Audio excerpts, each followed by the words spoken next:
हा सत्संग संत रामपालजी महाराजांचा असून मराठी भाषिक भक्त समाजास सहज समजावे म्हणून हिंदी भाषेतून मराठी भाषेत रूपांतरित करण्यात आलेले आहे.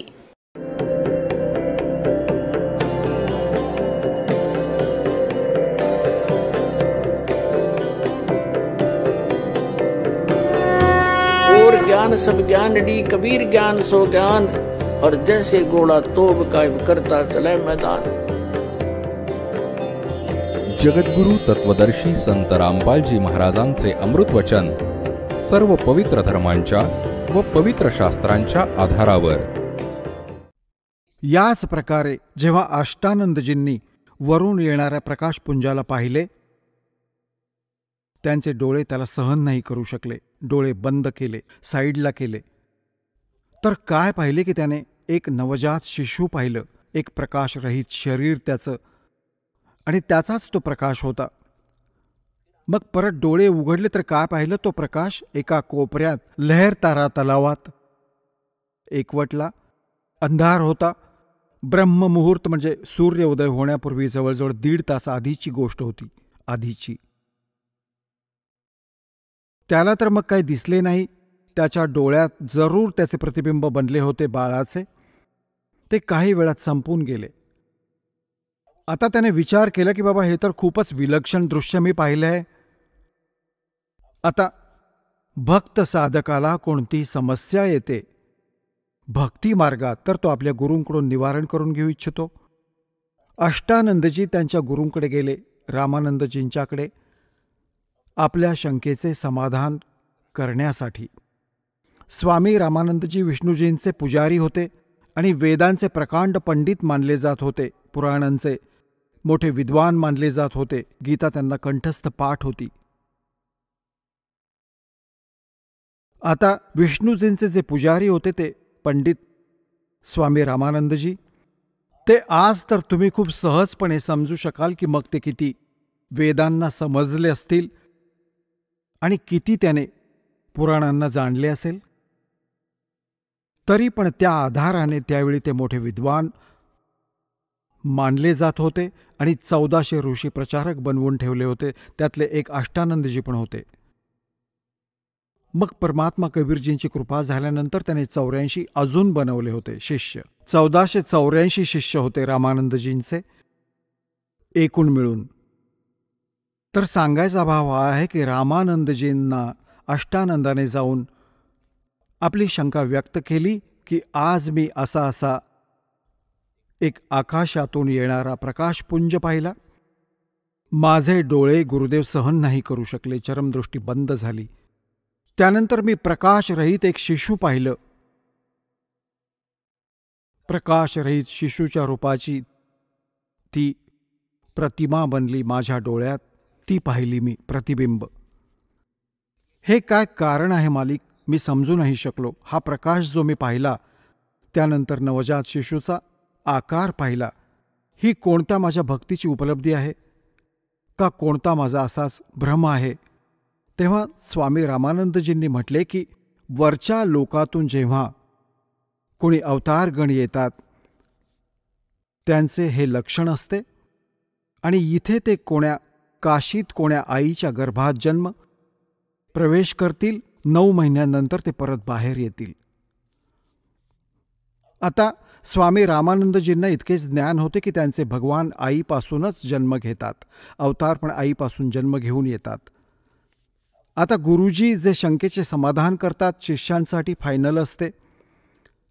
अष्टानंदजींचे शंका समाधान जसे रामानंदजींनी केले ते झाले. तिकडून एक निरुनिमा नावाचे एक मुसलमान विणकर होते. या जन्मात तसे ते ब्राह्मणी होते. गौरीशंकर नाव होते निरूचे. सरस्वती नाव होते नीमाचे. मुसलमानांनी त्यांना जबरदस्तीने मुसलमान बनवले होते. ज्या कारणाने पहिले ते शंकराचे पुजारी असल्याच्या नात्याने शंकरजींची शिवकथा ऐकून ते आपला उदरनिर्वाह करत होते. मग ब्राह्मणांनी जेव्हा पाहिले, त्या धर्मगुरूंनी ब्राह्मण जे पहिल्यापासूनच गौरीशंकरांबद्दल ईर्ष्या करत होते, कारण की गौरीशंकर एक निस्वार्थी ब्राह्मण होते. निस्वार्थ कथा सांगत असत. कोणाला पथभ्रष्ट करत नव्हते, ना श्राद्ध कर्म करत होते, ना कोणाला मूर्ख बनवत होते की तुमच्यावर करणी आहे, इतके पैसे द्या, इतके कपडे द्या. ते केवळ भगवानांची कथा ऐकून आपली जी दक्षिणा येत होती त्या दक्षिणेने आपला निर्वाह करत होते.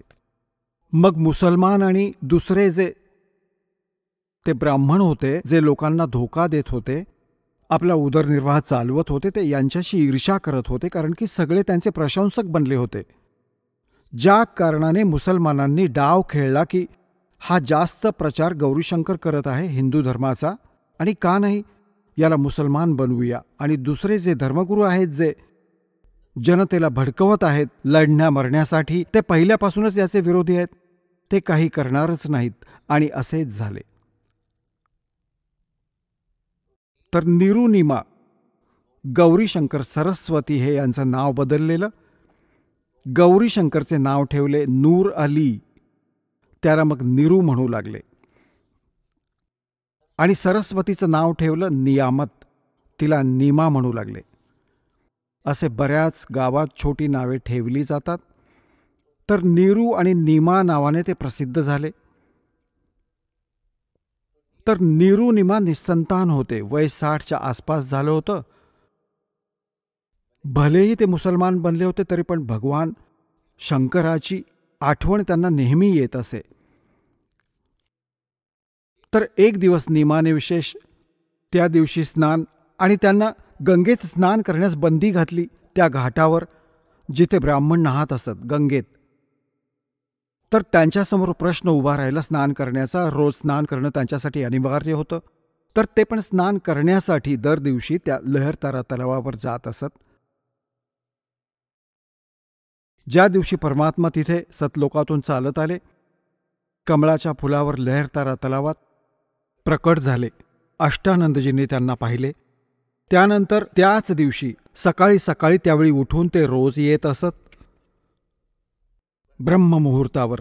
तर निरू नीमा दोघे आपल्या घरून चालू लागतात झोपडीतून. तर नीमाला पहिल्या दिवशी कोणी अशी सांसारिक नातेवाईक कोणी त्यांच्या घरी आली.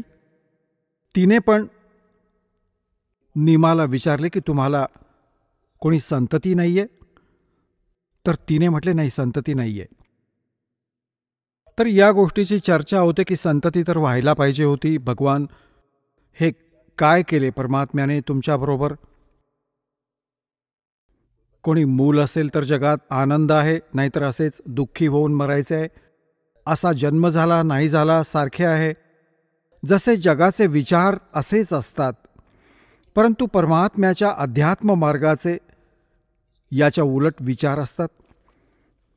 इथे ज्यांना कोणाला संतती आहे हे काही असे नाहीये मुलगा आहे का मुलगी की कोणते नातेसंबंध जुळले आहेत. हे मागचे संस्कार आहेत, मागच्या जन्मातले तुमचे कोणाचे घेणे आहे, कोणाचे देणे आहे, ते पुत्रपुत्री रूपातून तुमच्याकडून प्राप्त करत आहेत. आणि ज्यांना संतती नाहीये ते फ्री झाले आहेत. त्यांचे आता कोणाशी देणे घेणे शिल्लक नाहीये. जर त्यांना काही भक्ती मिळेल ते तर खूप सहजतेने पार होऊ शकतात. खूपच सहजतेने त्यांना तर उशीर नाही होणार. परंतु आपले जगाचे विचार त्यांना इतके विचलित करतात, ते भक्ती तर विसरून जातात. एकाच गोष्टीचा घोषा लावतात, संतती होऊ दे, संतती होऊ दे, संतती होऊ दे. आता तिथे संतती पण नाही होऊ शकणार असे म्हणून, कारण की त्यांच्या भाग्यात नाही. कुठे कबीर परमात्मा पूर्णब्रह्म सत्पुरुषाची भक्ती परमसंत त्याच्या प्रतिनिधीकडून घेतल्याशिवाय, जसा हा दास आजच्या दिवशी विश्वात परमात्म्याचा तो कृपापात्र दास आहे ज्याच्याकडे कंप्लीट भक्ती मार्ग आहे पूर्ण. आणि जो भगवान सुख देतो, परमात्मा या दासाच्या माध्यमातून तुम्हाला सगळे देईल, हे त्याचे विधान आहे.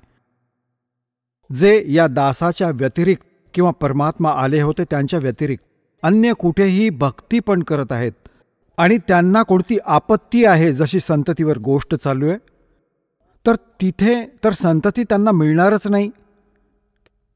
तर ते बडबड करून मग काय करतात, कोणते मूल दत्तक घेतात कोणाचे? आता ठीक आहे, मूल दत्तक घेतले, मोठा होऊन तर मूल बघा आपले असो नाहीतर दत्तक असो, आपली ज्यांना संतती आहे त्यांना माहीत आहे मोठे होऊन लग्न झाल्यावर मुले त्यांचं किती ऐकतात, ते आपल्या हिशोबाने चालतात. तर त्यांना ज्यांनी शेवटी मूल दत्तक घेतले आहे, नंतर शेवटी त्यांचा विवाह पण होईल, त्याला मुले पण होतील, ते मग म्हातारी नंतर बसून रडतात की बघा हा असा व्यवहार करत आहे, आमचा स्वतःचा मुलगा असता तर काय त्याने असे केले असते. म्हणजे परत त्यापासून पण त्रास होईल, शेवटी त्यापासून पण वैतागतील. आणि मग विशेष करून आईच्या मनात ही गोष्ट निघत नाही मनातून की हे भगवान, माझे स्वतःचे मूल असते, मला मूल नाही झाले. त्या दुःखाने ती मरून जाते. आता काळ किती दुष्ट आहे, हा तर कोणते सुख तर नाही देऊ शकत, दुःख देऊ शकतो पूर्ण. मग ती काय बनते ती बहीण पुढच्या जन्मात? तिला कुत्रीचे जीवन मिळते, कारण की संततीच्या भुकेने मेली होती, कुत्री बनली. आता काळ मजा घेतो तिची की घे तू संततीला जन्म देऊन देऊन दमून जा, एकेका वेळी 8 एक नाही 8 वर्षात 2 वेळा पूर्ण करून घे तुझ्यात जी कसर होती. मग बनवले डुकरी त्याने, डुकरी घे मग 12 पिलांना एकत्र जन्म दे. ही पण तर संतती आहे, ती पण वेगळी संतती होती. तर अशी दुर्गती अजून शिरावर घेतली त्या बहिणीने. तिथे भक्ती पण नव्हती आणि ती संतती पण मिळणार नव्हती. आणि इथे काय होईल, भगवानाला शरण आल्याने एकतर ज्ञान होईल, जर परमात्म्याला वाटले तर तुम्हाला संतती पण देईल. भगवानाच्या हातात सर्व काही आहे, एका मिनिटात बस आस सोडवून देईल भगवान. परंतु इथे उद्देश तुमचा मोक्ष मिळवणे असला पाहिजे. तुमचा उद्देश मोक्ष मिळवणे असला पाहिजे, नाही की केवळ ही व्यर्थची डिमांड घेऊन नका येऊ. परमात्मा तुमच्या, कारण की तुमचा उद्देश आहे मोक्ष मिळवणं, आणि मोक्ष मिळाला तर तुमचे कायमचे झंझट मिटेल. ही मुले मुलगी संतती असंख्य वेळा जन्माला घातले, असंख्य वेळा तर ते तुमच्या समोर मेले, आणि हाहाकार तुम्ही 100 वेळा सहन केला. तर हे काही जीवन नाहीये. याच आशेला घेऊनच फक्त सतलोक आश्रम परवालामध्ये येणं तुमचं व्यर्थ आहे. इथे येण्याचा मूळ उद्देश तुमचा मोक्ष समजा. जी सगळ्यात दुर्लभ वस्तू इथे प्राप्त आहे, त्याच्याबरोबर परमात्म्याची इच्छा असेल, कोणी संतती तुम्हाला द्यायची असेल तर देईल तुमची मुले, पालन पोषण करून त्या आत्म्यांना मोठे करतील. जर नाही देत तर धन्यवाद माना दात्याचे की तुम्ही जे कराल ते योग्य कराल मालक. आणि आम्हाला तर ज्ञान नाही. तुमचे मोक्ष उद्देश ठेवा, नाहीतर ती दुर्गती होईल जी आत्ता सांगितली. कारण की इथे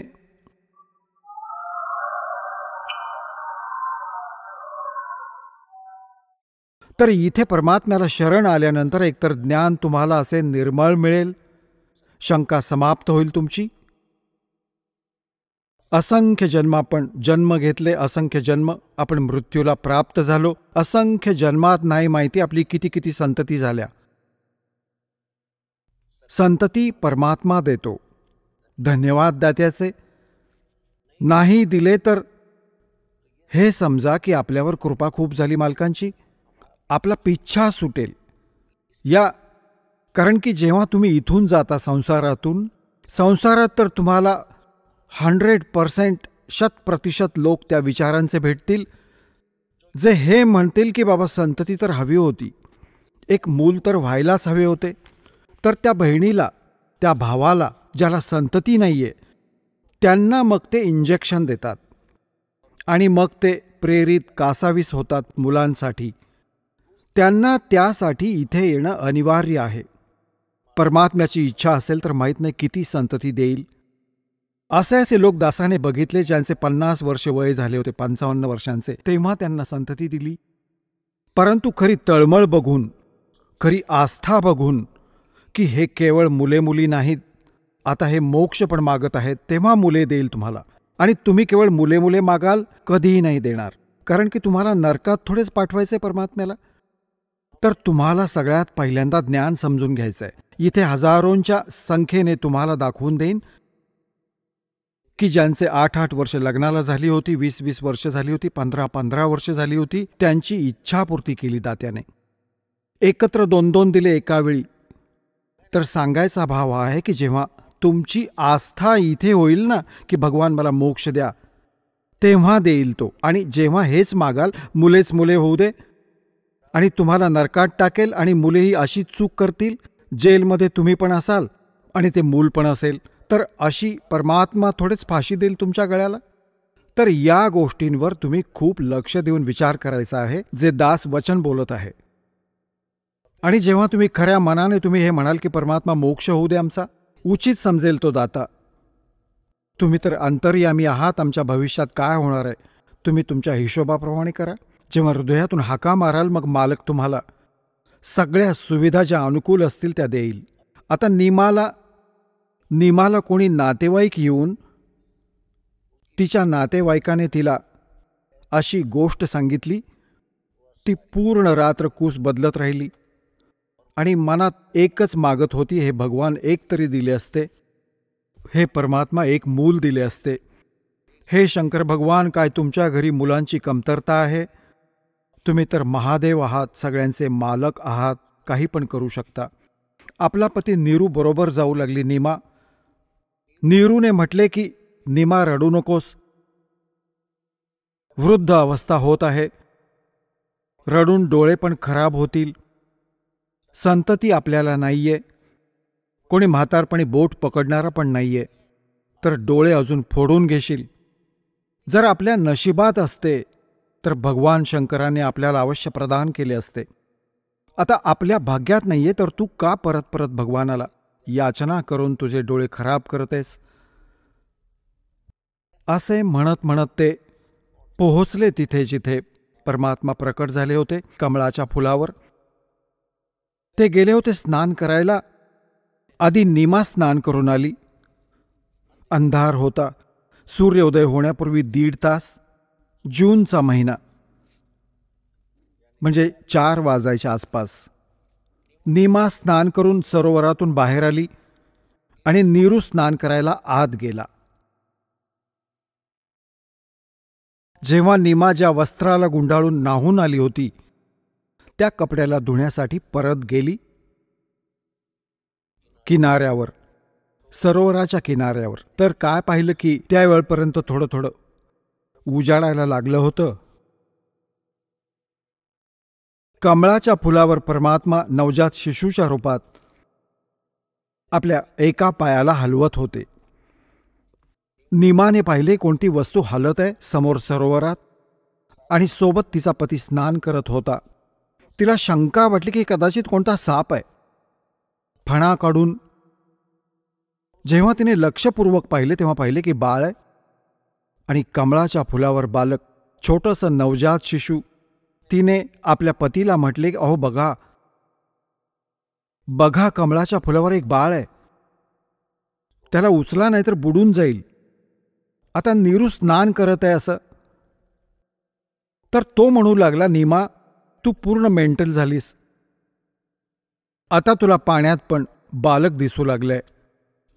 मी खूप वेळा समजावलंय, तू सोडून दे या आशेला, भगवानावर विश्वास ठेव.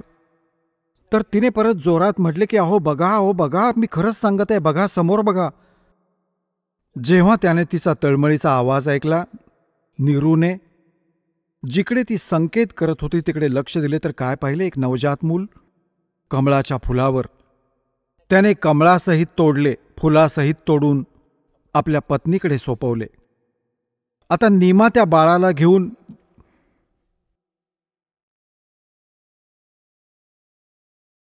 भगवानाची गिफ्ट मानून, त्या भोळीला काय माहीत की भगवान आहेत तुझ्या पदरात, आणि शंकर भगवानाला धन्यवाद देत आहे की हे शंकर भगवान, आजच मी तुम्हाला हृदयातून साथ घातली होती आणि आजच तुम्ही मला हा हिरा दिलात.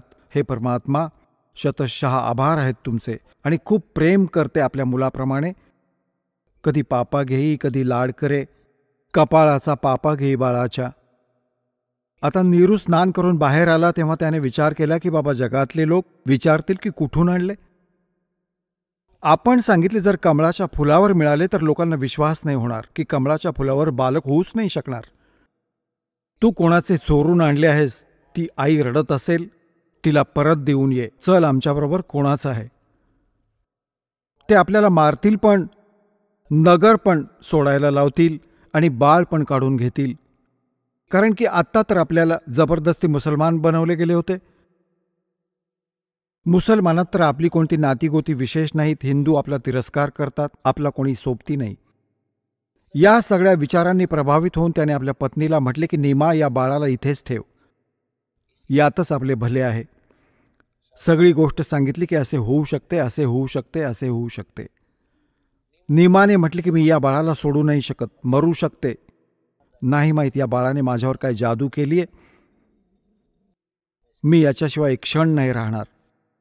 तर नीरूने विचार केला की बघा कशी मूर्ख आहे, काही मानत नाही माझी एक गोष्ट पण.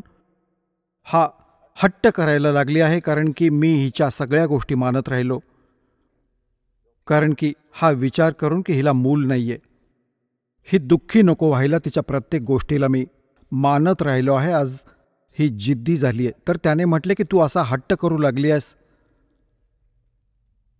तू माझ्या नम्रतेचा चुकीचा फायदा घेत आहेस नीमा. मी आजपर्यंत तुला काही नाही म्हटले, कोणत्या गोष्टीला विरोध नाही केला, परंतु ही गोष्ट जी मी आज सांगते, ही घटना आपल्याबरोबर घडू शकते, तर याला सोडून दे, नाहीतर तुला थप्पड मारीन. असे त्याने पहिल्यांदा आपल्या पत्नीकडे दुःखी होऊन हात करू इच्छित होता. त्याचवेळी परमात्मा नवजात शिशूच्या रूपात नीमाच्या कडेवरून म्हणाले की नीरू, मी तुझ्यासाठी आलो आहे, तुला कोणी काही नाही म्हणणार, तू मला घरी घेऊन चल. आता नीरू घाबरला की छोटंसं बालक बोलतंय की यात असू शकेल कोणतं भूत असेल, प्रेत असेल, पिशाच असेल, आणि नाही घेऊन गेलो तर इथेच माझं काम तमाम करेल. तर घाबरून पुढे पुढे चालू लागला. मागे मागे नीमा त्याला घेऊन भगवानाला चालत आहे. इतके सुंदर रूप होते मालकांचे की त्यावेळी वेणकरात असे मूल नसायचे. तर तिथे जाऊन जो पण बघे तो म्हणे कोठून आणले आहे, की असे कमळाच्या फुलावर मिळाले आहे. ते तर विस्मयचकित झाले की कमळाच्या फुलावर बाळ कुठून आले, परंतु त्या बाळाची सुंदरता बघत बघत हैराण होऊ लागले. कोणी म्हणे तो देवदूत आहे, कोणी म्हणे ब्रह्माचा अवतार, कोणी म्हणे विष्णूसारखा सुंदर आहे, कोणी म्हणे शंकर भगवानांसारखा चांगला आत्मा आहे. असे अशी सगळी आपली आपली अटकळ लावू लागले. आणि या प्रकारे परमात्मा, मग काय झालं की 25 दिवसांचे झाले परमात्मा. 25 दिवसांपर्यंत त्या मालकांनी काही खाल्ले प्यायले नाही. आता नीमा रोज चिंतित होत आहे की बाळाला हवे रोज अर्धा लिटर दूध, 1 लिटर दूध प्यायला, आणि हा पाणी पण नाही पित. आता हा मरेल. 1 दिवस, 2 दिवस, 10 दिवस, 20 दिवस, 25व्या दिवशी तिला खात्री झाली की हा कधी पण मरू शकतो. आणि परमात्मा, बाळ परमात्मा असं शरीर फळत आहे, असं शरीर वाढत आहे, जसं काही बाळ रोज लिटरभर दूध पित आहे, आणि पीत तर काही नाहीये तरी पण इतकं स्वस्थ, आणि असे शरीर उजळत आहे, सुंदर आहे. आता हे तर परमात्मा होते, परंतु जीवाला विश्वास कसा होईल जोपर्यंत बाळ खाणार पिणार नाही. तर तो काहीच मिनिटांचा पाहुणा मानला जातो. याच दृष्टिकोनाने नीरू आणि नीमा दोघे चिंतित झाले. 25व्या दिवशी नीरू गेला रामानंदजींच्याकडे. रामानंदजी ब्राह्मण होते, परंतु शिष्य नव्हते बनवत कोणाला. अशी कोणी दुःखी जनता जात असे तर त्यांना दुरूनच सांगत असत उपाय की असे करा, असे करा, असे दान द्या, तुम्हाला सुख मिळेल. तर नीरूने जाऊन सांगितले की मला असे असे एक बाळ मिळाले जंगलात, आम्ही निसंतान होतो, आता ते बाळ काही खात पित नाहीये. तर रामानंदजींनी म्हटले की तुमचा जो पुत्र आहे तुला प्राप्त झालाय, भगवानाने दिला आहे. हा कोणी एक सिद्ध पुरुष आहे, मागच्या जन्माचा कोणी पुण्यकर्मी प्राणी आहे. तुझ्या घरी तुला प्राप्त झालाय तर हा पिल कुमारी गायीचे दूध आण त्याच्यासाठी. कुमारी गाय दूध कसे देईल की त्याच्याजवळ उभी कर आणि आपोआप त्याच्याच कृपेने आपोआप दूध सुरू होईल. ही नीरूला पटली नाही गोष्ट की पंडितजी मला असंच टाळत आहेत. कुमारी गाय दूध कधी देते का? तर तो मन मारून येऊन घरी बसला. आपल्या पत्नीला पण नाही सांगितलं. तिकडून परमात्मा, ती जास्त रडत होती नीमा त्या दिवशी. हे परमात्मा, एकतर या बाळाने काही खावं प्यावं आणि हा मेला तर बरोबर मरेन मी. आता या बालकाशिवाय मी जगू नाही शकत. तर हे शंकर भगवान, एकतर हे बाळ द्यायला नको होतं, आता देऊन घेत आहात. हे परमात्मा, हे दुःख, मला हे दुःख सहन नाही होणार. तिकडून परमात्मा कबीरजींनी प्रेरणा दिली शंकर भगवानाला. शिवमंडल आपल्या शिवलोकात एकदम प्रेरणा झाली की तुला कोण पुकारत आहे. तर तिथून साधुरूप बनवून शंकर भगवान काशीत प्रकट झाले. येऊन त्या माईला म्हणाले की माई, का रडत आहेस, काय झाले? माईचा हुंदका बंद नव्हता झाला नीमाचा. ठीक शब्द पण नव्हते निघत. माईने म्हटले की महाराज, तुम्ही नका ऐकू माझ्या दुःखाला, तुम्ही पण रडू लागाल. माझे इतके दुःख आहे. तरी पण त्यावर शंकर भगवानांनी म्हटले की माई म्हणतात, आपले दुःख सांगितले तर हलके होते. माझ्या स्तराचं कोणतं कार्य असेल तर मी तुझी मदत करीन. काही होऊ शकते, काही उपाय मिळेल. तर तिने सांगितले की असे असे आम्ही पहिले निसंतान होतो. पहिले दुःख आम्हाला झाले की आम्हाला मुसलमान बनवले. मग आम्हाला कोणती संतती नाही. आम्ही शंकरजींचे पुजारी होतो. आज पण आम्ही भगवान त्यांचीच आठवण काढतो. आणि त्यांची आठवण काढत काढत माझे म्हणणे भगवानाने एक दिवस ऐकले की कमळाच्या फुलावर एक बाळ मिळाले. हा बाळ, आणि आता हा काही खात पीत नाहीये, 25 दिवसांचा झालाय. पाणी पण नाही पीत, दूध पण नाही पीत. हा मरेलच मरेल, तर सोबत मी पण मरीन. महात्माजी, मी फायनल केलंय. तेव्हा शंकर भगवानांनी म्हटले की कुठे आहे तुझा मुलगा, जरा त्याला घेऊन या. नीमा घेऊन आली उचलून. नीमाने उच्चार केला, या महात्म्याच्या पायांवर ठेवून देऊ, हे जीवदान देतील माझ्या मुलाला. असे चरणांवर ठेवू पाहिले तेव्हा परमात्मा माईच्या हातातून उठले आणि शंकर भगवानांच्या डोक्याच्या बरोबर हवेत स्थिर झाले आपले आपण असे. आता शंकर भगवान, माईने विचार केला की बाबाजी मोठे करामती आहेत की आमच्या बाळाला हवेत थांबवले. जरूर कोणता उपाय हे करतील. तेव्हा शंकर भगवानांनी असे हात केले जसे बाळाला हातात घ्यायला बघत आहेत. तर तिथून परमात्मा कबीरजी नवजात शिशुरूपात शंकर भगवानांच्या साधू रूपात उभ्या हातात आले. तेव्हा 7 वेळा दोन्ही महापुरुषांनी चर्चा केली. शंकर भगवान समजू नाही शकले की हा परमात्मा आहे, परंतु इतके अवश्य समजले की कोणी सिद्ध पुरुष आहे. तर परमात्म्याने म्हटले शंकर भगवानाला की या नीरूला सांग की कुमारी गाय आण आणि कुंभाराच्या घरातून एक स्वच्छ भांडे आण, साफ स्वच्छ कोरं, मोठं पात्र म्हणजे 5-7 लिटर, ज्यात दूध मावेल. आणि मग कुमारी गाईला आणून वासरू गाईवर हात ठेवा शंकरजी, आणि मग ती दूध देईल. मी ते दूध पिईन. आता शंकर भगवानांनी नीमाला विचारले, तुझा पती कुठे आहे? नीमाने म्हटले की ते आतच आहेत. त्याला बोलावले. शंकर भगवानांनी म्हटले की वासरू घेऊन ये बाळा, एक कोरे भांडे पण घेऊन ये बरोबर, ही गाय दूध देईल माझ्या आशीर्वादाने. तेव्हा नीरूला खात्री पटली की आता काम होईल.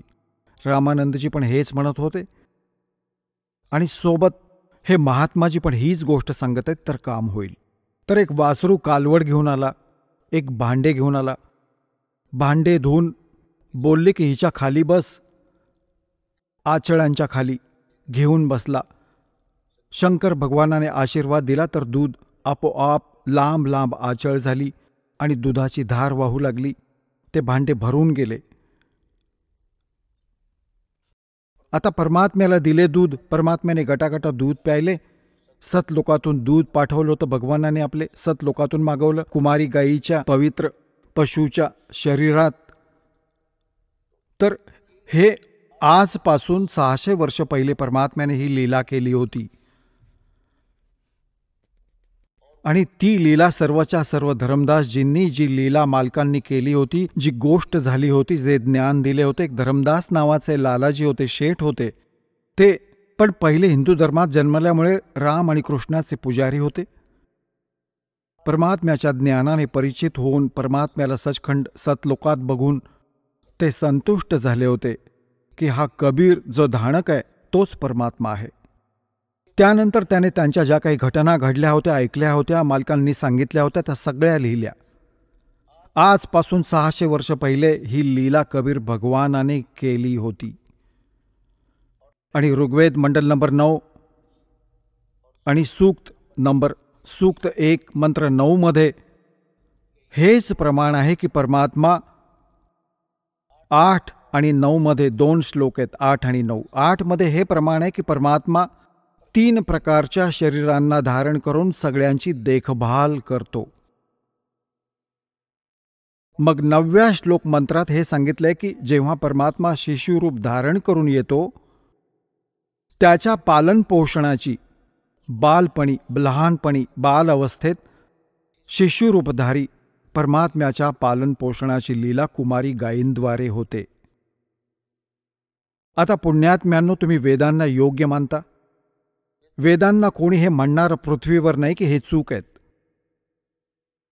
आणि हे पण मानतात की वेदात परमात्म्याचा महिमा लिहिला आहे, भगवान कसा आहे, काय लीला करतो. आणि जी लीला वेदात लिहिली आहे भगवानांची आणि ती कोणी केली असेल, अशी लीलाच कोणी केली असेल तर कोण आहे भगवान? ज्याने वेदांनुसार जी लीला व ज्ञान सांगितले आणि लीला केली, ही इज गॉड. तर पहिले तुम्हाला दाखवतो वेदात आणि मग दाखवतो तुम्हाला कबीर सागरमध्ये जी भगवानाची लीला लिहिली आहे. 2 मिनिटात आपोआप समजेल की हू इज गॉड. हा बघा, ऋग्वेद हे 9 आणि 10 मंडल आहे, एकत्रच अनुवाद करून बनवले. हे बघा, हे कुठून छापले आहे? प्रकाशक आहेत सार्वदेशिक आर्य प्रतिनिधी सभा, महर्षी दयानंद भवन, रामलीला मैदान, नवी दिल्ली. हे त्यांचे फोन आणि फॅक्स नंबर. भाषार्थ भाष्य महर्षी दयानंद सरस्वतीकृत. मुद्रक आहेत prince offset printers, 1510 Pataudi house, Daryaganj, नवी दिल्ली. आता याच्यातले आम्ही तुम्हाला ऋग्वेद मंडल नंबर 9 आणि सूक्त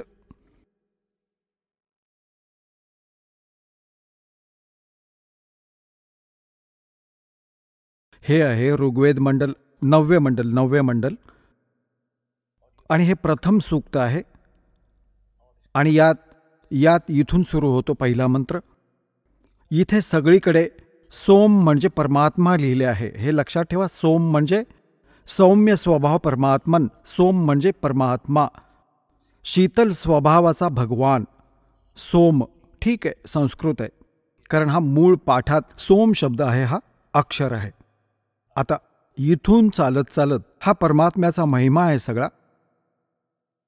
आता ऋग्वेद मंडल नंबर 9 सूक्त 1, ऋग्वेद मंडल नंबर 9 सूक्त 1 मंत्र 2 मध्ये हे परमात्मा म्हणजे परमात्म्याचा महिमाच आहे वेदात. अच्छा, 2-3 मध्ये हे परमात्मन आणि 4 मध्ये हे परमात्मन आणि 5 मध्ये हे परमात्मन. हे तेच ऋग्वेद मंडल नंबर 9 सूक्त 1 मंत्र 6 मध्ये हे परमात्मन. आणि यांना 7 मध्ये हे समजले की तुम्हाला तर आता बघा कसे अज्ञान या लोकांचे. महर्षी दयानंद आणि आर्य समाज सर्व परमात्म्याला निराकार मानतात आणि वेद तर यांच्याद्वारे अनुवादित आहेत. या दासाने अनुवाद केला असता तर हे म्हटले असते, हे लोक रामपालला संस्कृत नाही येत, हा चुकीचा अनुवाद करत आहे. ही पण समस्या सोडवून ठेवली दात्याने की या इंजिनियर्सकडून करून घेतला अनुवाद. तर त्याला म्हणतात, मोती मुक्ता दर्शत नाही, ये जग है सब अंदरे, दिखत के तो नैन चश्म इनका फिरा मोतिया बंदरे. आता ऐकवलेली बडबड करत होते की भगवान निराकार आहे, निराकार आहे, निराकार आहे. आणि वेद वाचत आणि वेदांना खरे समजून जे लिहिले आहे आणि आपली बकवास जशीच्या तशी चालू ठेवली. वेदातले ज्ञान पण नाही दिले आपल्याला. वेद पढ़े पर भेद न जान, ये बाँचे प्राण 18, पत्थर की पूजा करेंगे भूल के सृजनहारा. गुरु बिन वेद पढ़े जो प्राणी, समझन सार रहे अज्ञानी. गुरु बिन काहु न पाया ज्ञाना, जो थोथा बूछड़े मोड किसाना. तर हे सिद्ध आहे, हे सिद्ध झाले की ऋषी महर्षींना आजपर्यंत वेदांचे पण ज्ञान नव्हते.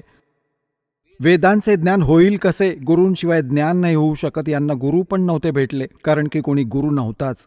ज्यांनी वेद समजावले असते नाही तर आजपर्यंत हा अडथळा राहिला नसता, हा अंधार झाला नसता हा ज्ञानाचा, जर या ऋषी महर्षींना पण कोणी सद्गुरू भेटले असते. सद्गुरू परमात्मा स्वतः येतात. जेव्हा भगवान येतात तेव्हा त्यांचे नखरे आड येतात. हे संस्कृत पाठ करून ठेवतात.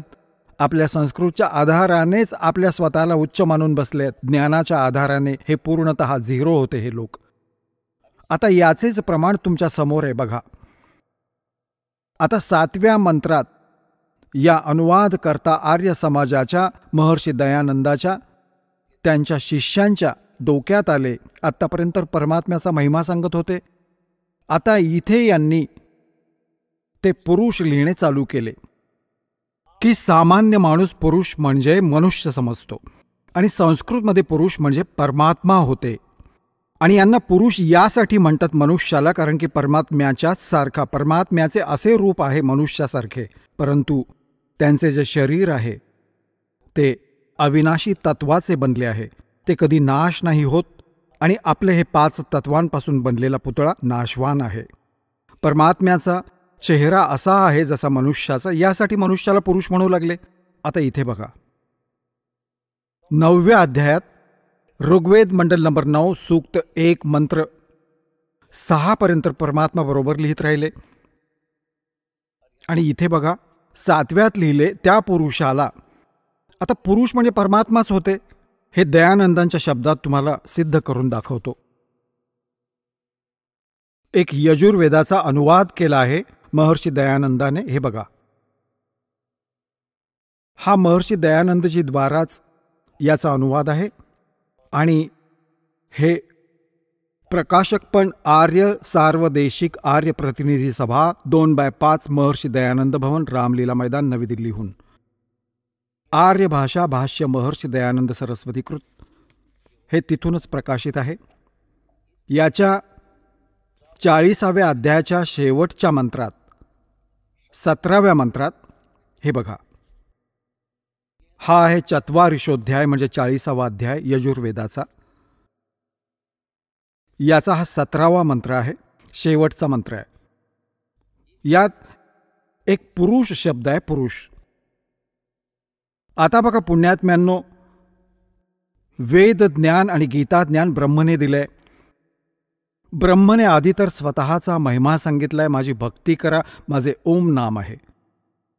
मग त्याने सांगितले की 40व्या अध्यायाच्या 10व्या श्लोकात मंत्रात की परमात्म्याला कोणी साकार म्हणतात तर कोणी निराकार म्हणतात, कोणी जन्म घेणारा म्हणतात, कोणी अजन्मा म्हणतात.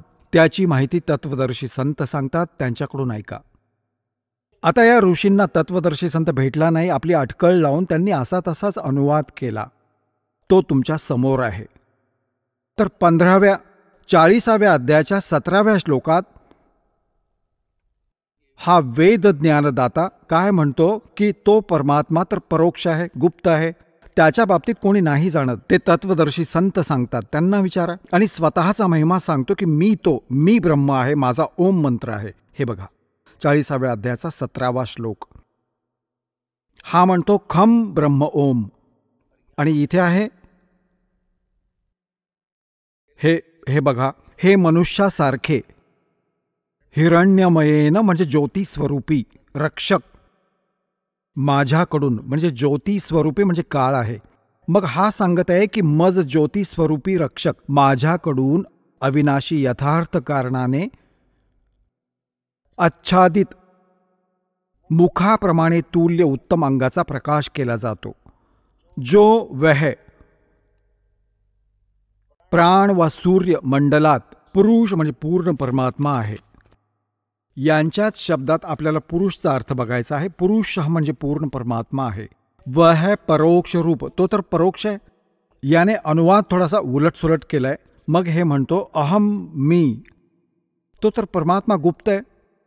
तो तर पूर्ण परमात्मा तर परोक्ष आहे, गुप्त आहे. आणि अहम मी खम आकाश तुल्यत्या, आकाशाच्या ब्रह्मलोक, आकाशरूपी ब्रह्मलोकात ब्रह्म, ब्रह्मचा अर्थ बघायचा सगळ्यांचे गुण कर्म स्वरूप करून अधिक आहे. याने म्हटले की मी ब्रह्म आहे. ब्रह्म म्हणजे ब्रह्म, मी ब्रह्म आहे. आणि ओम सगळ्यांचा रक्षक जो मी, त्याचे ओम असे नाव जाणा. ओम हा अर्थ असा आहे की तो ब्रह्म आहे, तो ब्रह्म तर मी आहे. आणि खम म्हणजे दिव्य आकाशरूपी ब्रह्मलोकात मी राहतो, माझे ओम नाम आहे. आणि तो परमात्मा, पूर्ण परमात्मा पुरुष तर गुप्त आहे. त्याची माहिती याने सांगून ठेवली होती की तत्वदर्शी संताला विचार. तर इथे पुरुष म्हणजे पूर्ण परमात्मा. आता त्यांच्याच शब्दांनी स्पष्ट करीन, ज्यांनी इतका गोलमाल केला होता समोर येईल. हे बघा, आता यजुर्वेद ठेवला, ऋग्वेद आम्ही उचलला. हे बघा, हे तेच प्रकाशक आहेत याचे, सार्वदेशिक आर्य प्रतिनिधी सभा. हे तेच त्यांचे अनुवाद करता. हे इथून छापले आहे. आता याच्या आपण प्रथम मंडलाच्या 9 मंडलाच्या आता आपण 7व्या श्लोकावर आलो आहोत. ऋग्वेद मंडल नंबर 9 सूक्त 1. आता 6 पर्यंत याने परमात्म्याचा महिमा सुरू केला होता. इथे 7व्यात याने तम म्हणजे त्या पुरुषाला, इथे लिहायला हवे होते त्या पूर्ण परमात्म्याला, तम त्या पूर्ण परमात्म्याला ज्ञान यज्ञ चांगल्या प्रकारे. मग इथे वाचा. 8व्यात याने परत केले तम त्या पुरुषाला, त्या पूर्ण परमात्म्याला, पुरुष म्हणजे पूर्ण परमात्मा सिद्ध केले आहे दासाने. उग्रगती प्रेरणा देतात म्हणजे जेव्हा संसारात हाहाकार माजतो, याने प्रेरित होऊन तो परमात्मा इथे प्रकट होतो.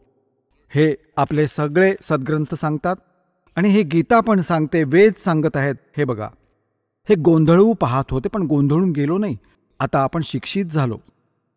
त्या पूर्ण परमात्म्याला हे समजा, पुरुषाच्या जागी पूर्ण परमात्म्याला उग्रगती म्हणजे भयंकर परिस्थिती प्रेरणा देतात. आणि भासमान शरीराला तो पूर्ण परमात्मा प्राप्त होतो. पुरुष म्हणजे पूर्ण परमात्मा, म्हणजे तो इथून सहशरीर म्हणजे शरीर धारण करून येतो. पुढे बघा, त्याचेच राहिलेले आहे इथे 8व्या श्लोकाचा मंत्राचा.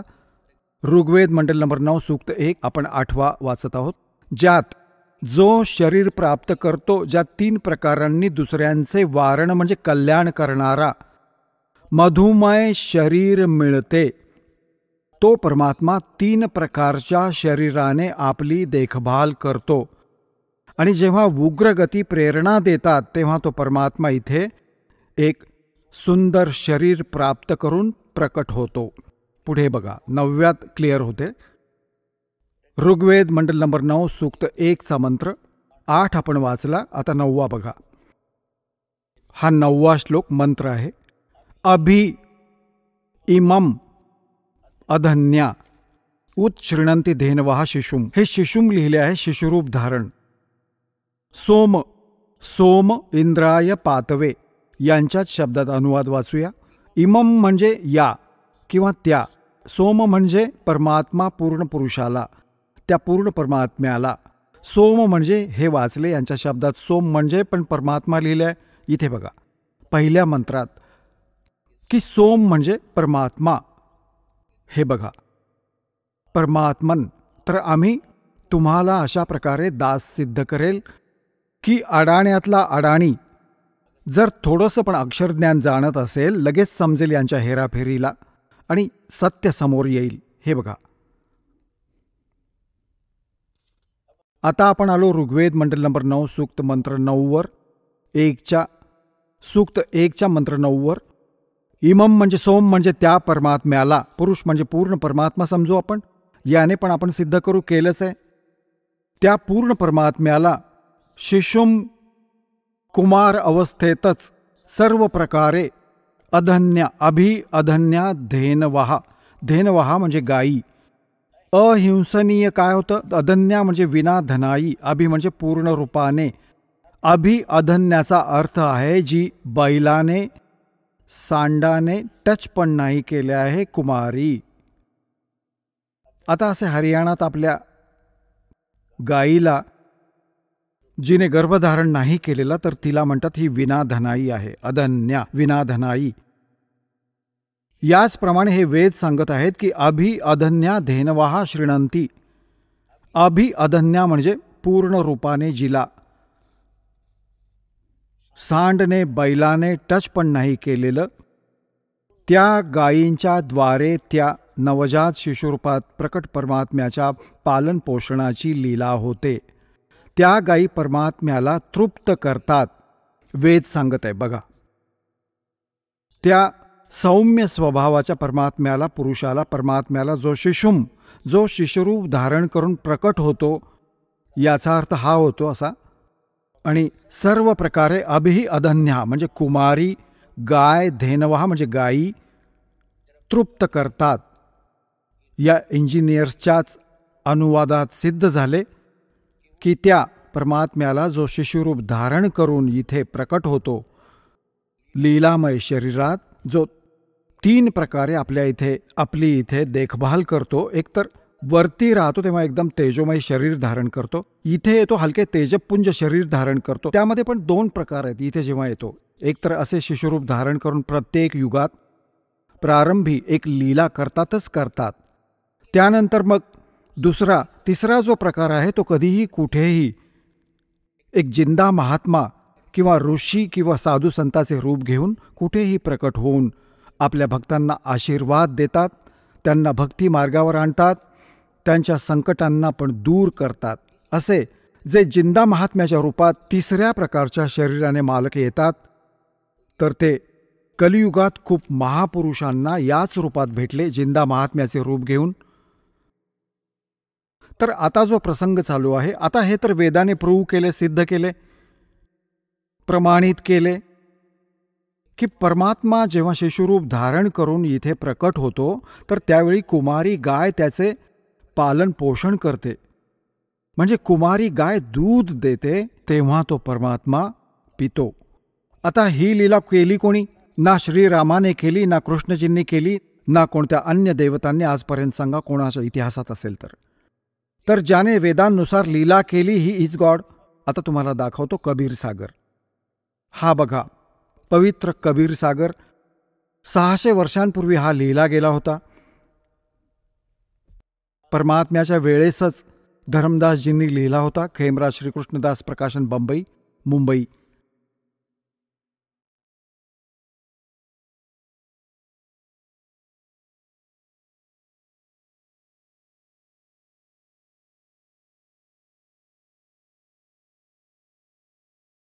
हे बघा याचा कोण अनुवादक आहे? कबीर पंथी भारत पथिक स्वामी युगलानंद बिहारी द्वारा परिष्कृत. मुद्रक एवं प्रकाशक आहेत खेमराज श्रीकृष्णदास. अध्यक्ष श्री व्यंकटेश्वर प्रेस.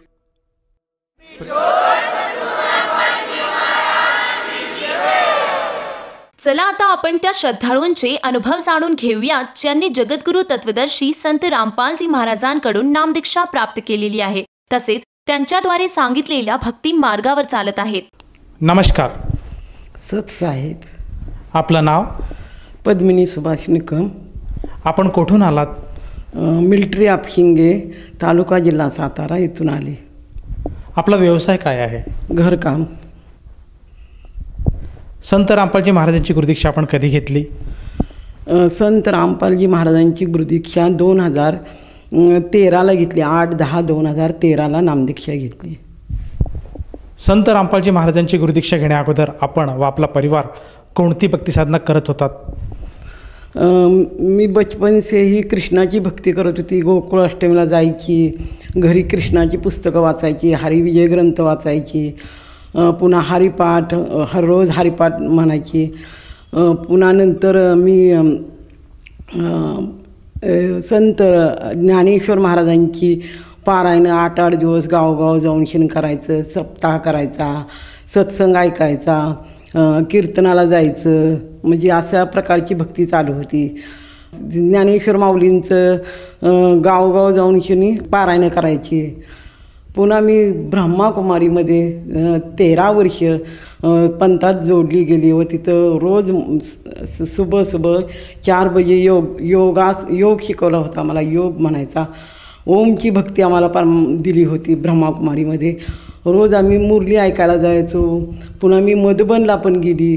मधुबनला एक वेळ गेली. तिथून येऊन पुन्हा आपलं 13 वर्ष रोज कांदा लसूण खायचा नाही, काय नाही, आपलं मुरली ऐकायची. घरात तरी पण म्हणजे शांती नसायची, तरी पण मी दररोज जायची. अशा प्रकारे ती ब्रह्माकुमारीची भक्ती करत होती. जसं आपण सांगत आहात की आपण पूर्वीपासूनच भक्तिमार्गात होतात. खास करून आपण श्रीकृष्णाची भक्ती करत होतात. त्यानंतर आपण ब्रह्मकुमारी या संस्थेबरोबर सुद्धा जोडला गेलात आणि त्यांच्या आश्रमातून आपण नामदीक्षा घेतली होती आणि त्यांची जी भक्तिविधी आपण करत होतात. तर मला असं विचारायचं आहे, ब्रह्मकुमारी या संस्थेमध्ये कुठल्या प्रकारची भक्तिसाधना शिकवतात आणि आपण तेथे कुठल्या प्रकारची भक्तिविधी करत होतात? ते आम्ही दररोज सकाळी 4 वाजता सांगायचे की योग करा, ओमची ध्वनी लावा आणि परमात्मा सांगायची निराकार आहे, बिंदू स्वरूप आहे, त्याची आठवण करा. आम्ही तसंच ती भक्ती करत होतो. ब्रह्माकुमारीची रोज आम्ही मुरलीला जायचो. सकाळी 6 वाजता मुरलीला जायचो. महिन्यातून एक वेळ आम्ही सेंटरला जायचो. तिथून पुन्हा आमची रोज ती भक्ती चालूच असायची. पुन्हा आम्ही वर्षातून एक वेळ तरी आम्हाला मधुबनला पण मी जाऊन आली. तिथं 8 दिवस तिथं राहून आली. ब्रह्माकुमारीची त्या पंथामध्ये आपलं वरवरचंच ती भक्ती असायची. निराकार परमात्मा आहे म्हणून सांगायची, बिंदू स्वरूप आहे, पण आम्ही करतच राहायचो ती भक्ती. जसं आपण सांगत आहात की आपण ब्रह्मकुमारीची भक्तीसुद्धा आपण करून बघितली होती. त्याचप्रमाणे आपण वाराणसीसुद्धा जात होतात. खास करून ज्ञानेश्वर माऊली यांचे आपण जे सप्ताह असतात ते सुद्धा आपण अटेंड करत होतात, त्याचेसुद्धा आपण आयोजन करत होतात. तर मला असं विचारायचं आहे की संत रामपालजी महाराजांच्या ज्ञानाबद्दल आपल्याला कशी माहिती मिळाली आणि आपण हरियाणा स्थित संत रामपालजी महाराजांच्या आश्रमात जाऊन त्यांची नामदीक्षा कशी घेतली?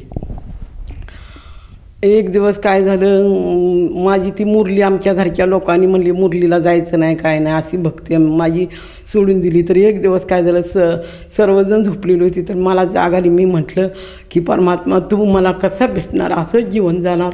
त्यावेळेला मी सत्संग लावला आणि ती परमात्म्याची सद्गुरू रामपालजी महाराजांची सत्संग चालू झाला. त्याबरोबर मला ते लगेच समजलं आणि मी म्हणलं हीच भक्ती योग्य आहे. म्हणजे मला एकदम शांती आली त्यातून.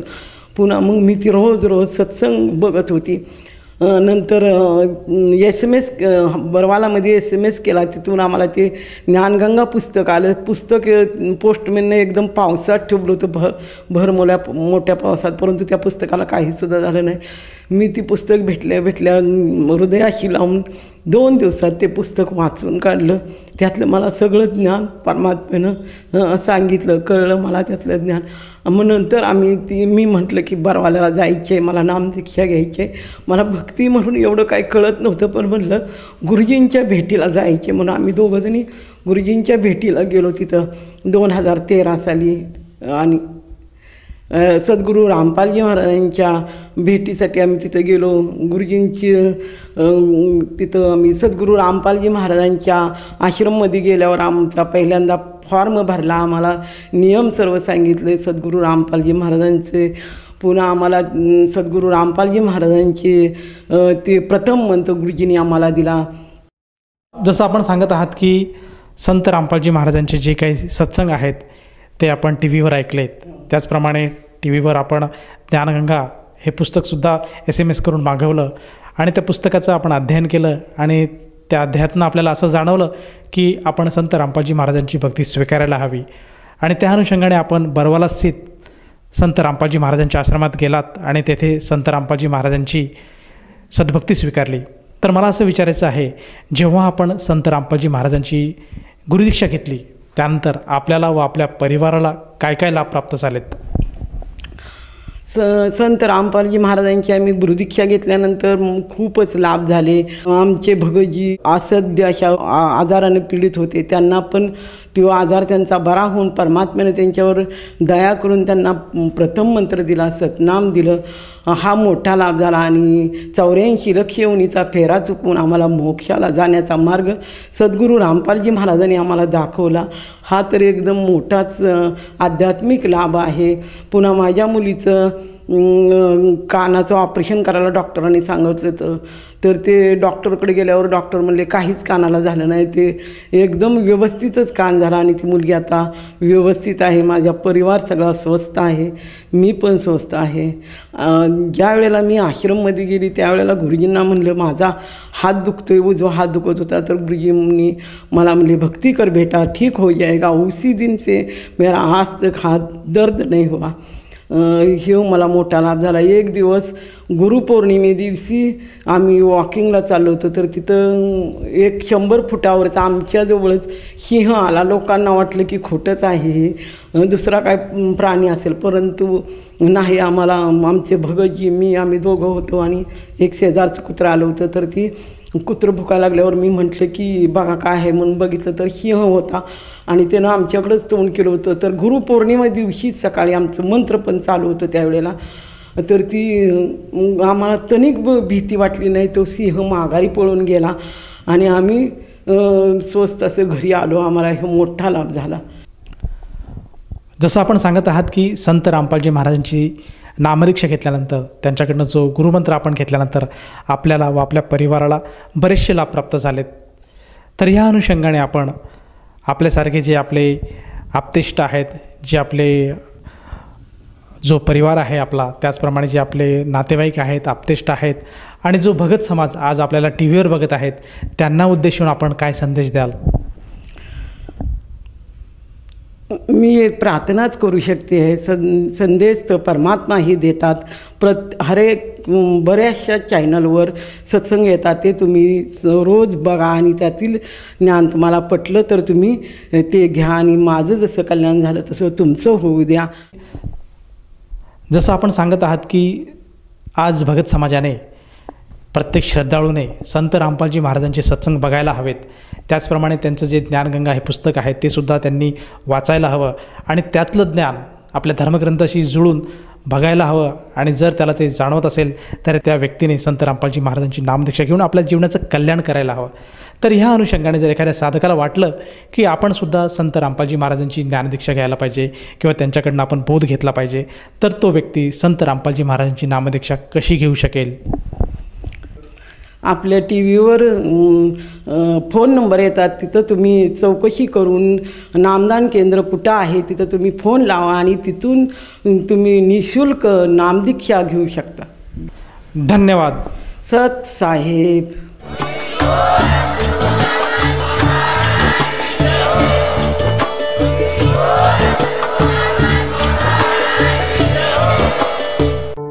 आपण ऐकत होता जगद्गुरु तत्वदर्शी संत रामपालजी महाराजांचे मंगल प्रवचन.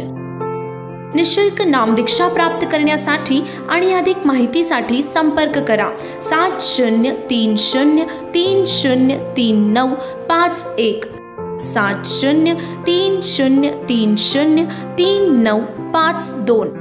आमची वेबसाईट आहे www.jagadgururampalji.org. सर्व पवित्र धर्मांच्या पवित्र शास्त्रांवर आधारित प्रमाणित अनमोल पुस्तक ज्ञानगंगा किंवा जगण्याचा मार्ग यापैकी कोणतेही एक पुस्तक निःशुल्क मागविण्यासाठी आम्हाला आपले पूर्ण नाव, पूर्ण पत्ता, पिनकोड सहित आणि फोन नंबर लिहून 7030303951 7030303952 या नंबरावर SMS करू शकता किंवा आम्हाला 7030303950 या नंबरावर WhatsApp देखील करू शकता.